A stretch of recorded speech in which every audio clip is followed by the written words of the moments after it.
Welcome to Arc Watch, and today I will be explaining to you what exactly are expeditions and how they work in Arc Raiders.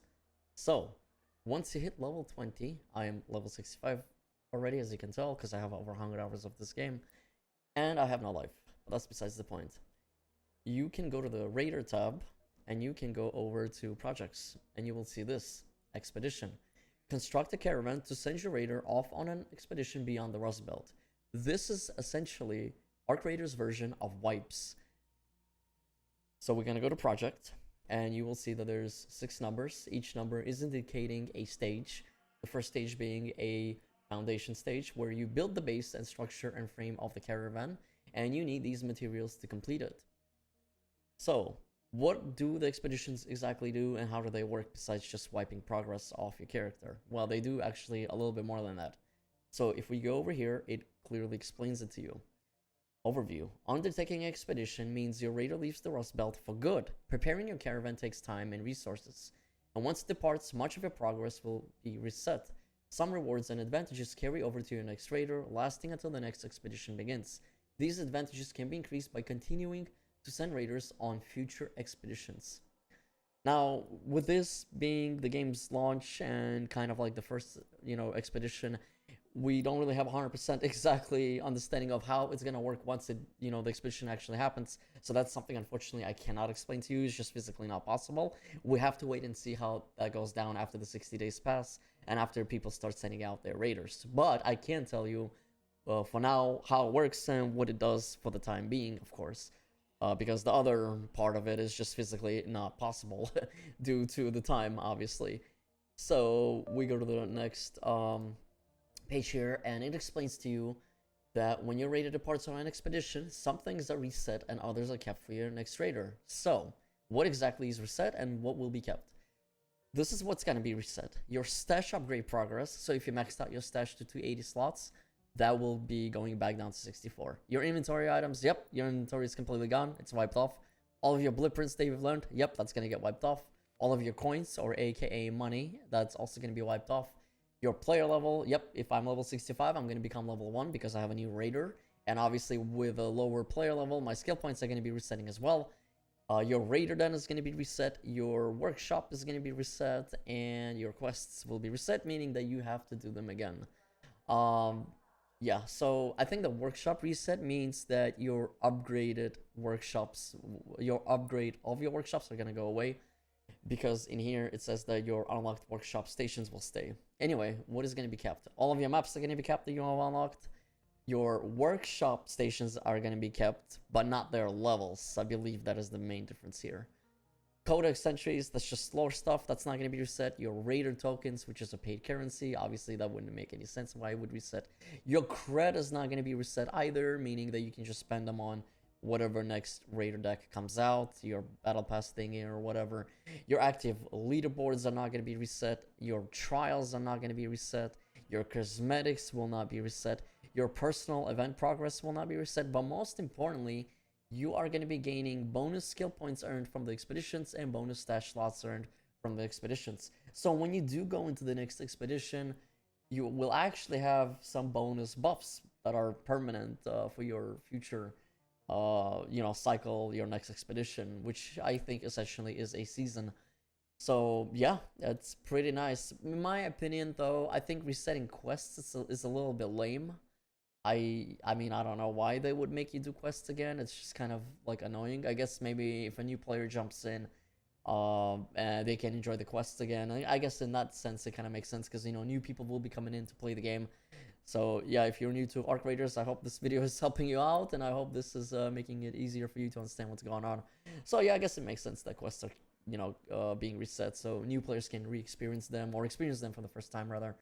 Obviously, some people say that, oh, I want to reset my skill points now instead of, having to not being able to reset them whenever I want because I didn't like the talent points I put in. That's a topic for another day. I think a lot of this will really depend on how the first expedition goes. And yeah, we're just gonna have to wait and see how people and the feedback will go in for Embark Studios, because right now, it's the first time, so it's a little bit hard to say what's good and what's bad.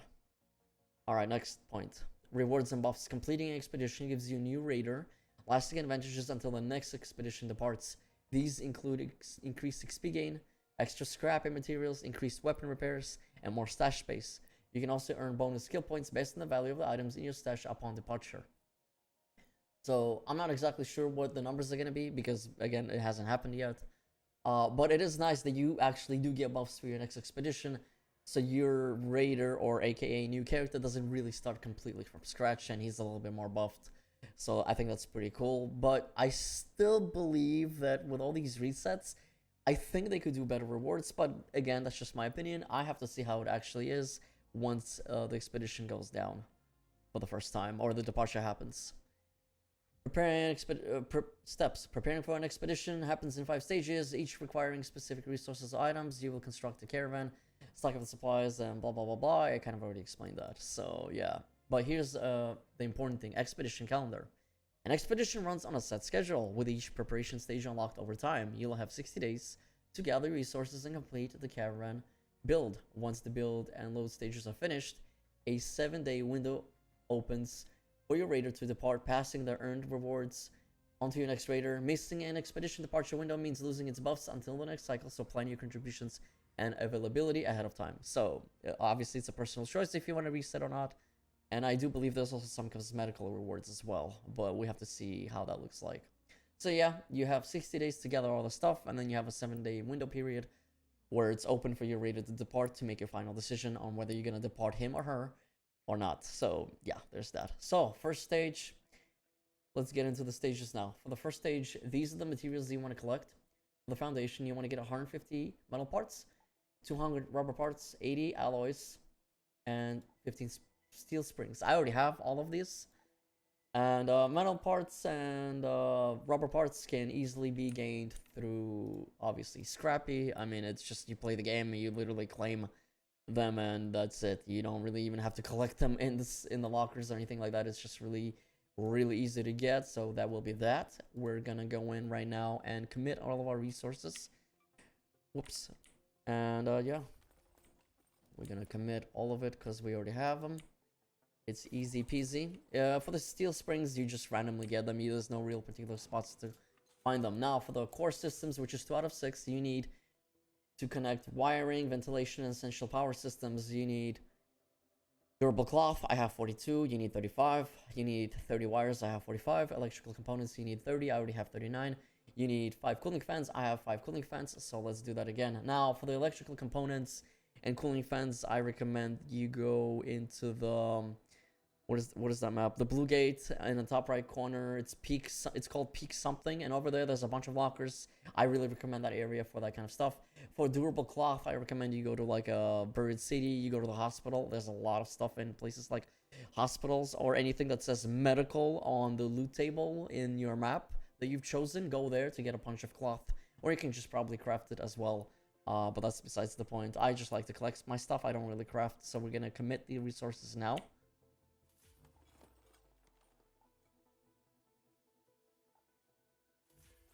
Alright, framework, 3 out of 6, third stage. Building a walls and roofs, installing core systems, and defining the interior layout. You need 5 light bulbs, which is a trinket. You can find them in residential places. So if you go to Blue Gate, go to the village. There's usually, a lot of residential stuff there, obviously, because it's a village, and you can find things like light bulbs. Sensors can be found in Blue Gate in that top right area that I was talking about, and as well as batteries. You can also find batteries in a bunch of random places. Honestly, man, as you play the game, just if you see any of these items that you collect throughout your raids, simply just stash them in your inventory. You don't really even have to go out to farm them. They're pretty easy to get. The only one that's kind of a little bit more, I don't want to say difficult, but a little bit more rare is obviously Exodus module. So if you do find an Exodus modules, just simply keep one and you're good. I already have 8 of them. So we're going to turn that in. We're going to turn in 30 batteries. 20 sensors, and we're gonna turn in 1 Exodus module. Can't pronounce that properly because English is not my first language. Alright, stage 4, outfitting, adding storage, workbenches, utilities, and personal touches. Humidifiers, again, this is one of the more rare ones. You can find that in residential areas. Again, go to the village in Blue Gate, or yeah, Buried City. There's a bunch of houses as well. Pretty easy peasy. Advanced electrical components, again, you can find that in the Blue Gate top right corner of the high value area. It's called Peak something. Magnetic accelerator, again, that's also random, so it's a little bit more rare, but they do exist. You can find them in security breaches as well. So leaper pulse units, as the name implies, kill leapers. They're very easy to kill. Just get a wolf pack or two, or basically grab like 4 blazing grenades. They're very weak to fire. Use the blazing grenades, kill them. Just toss 4 of them in a row as they're jumping at you, or when they land on the ground, and it's easy peasy, they're dead. You're gonna get a bunch of these really easy. Solo or with your friends, it doesn't really matter. So let's turn that in now.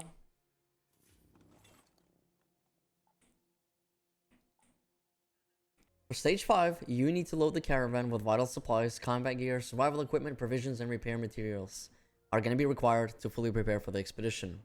So as you guys can see here, it's already a little bit filled up because I actually did a cut when I was grinding this, because this way I can show you immediately what the 6th stage looks like. But let me explain this first. So combat items are basically anything that are like grenades, weapons, or weapon mods, and things of that nature, and of course ammo. So if I go here and I want to turn in combat items, I click on select items, it's going to show me all of my guns here that I can turn in. So we're very close to the end here, and I'm just going to do it right now.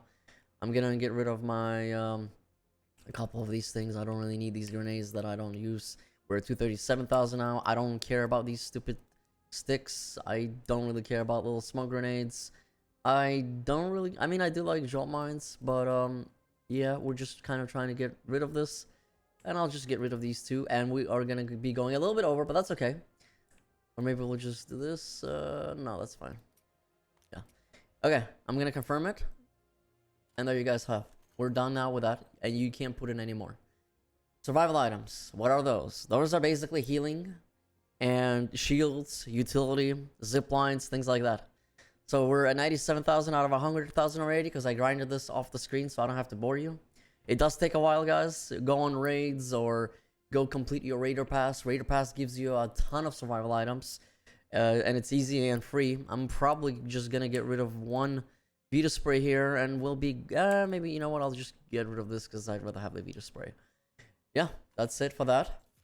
Provisions are just basically like fruits, keys, and trinkets and blueprints. So in this case, I'm at already 175,000, so we need 5k more. I can probably just honestly get rid of this Lance mixtape, even though it's worth 10,000 for coins. Yeah, I'm gonna be going a little bit over with that. Let me get rid of this actually, and maybe these 2 light bulbs. Yeah, that's better. I'll keep this to sell for actual coins because that'll be better. And that is it. Trinkets is your best bet, and if you have any duplicate blueprints for that, that's really good too.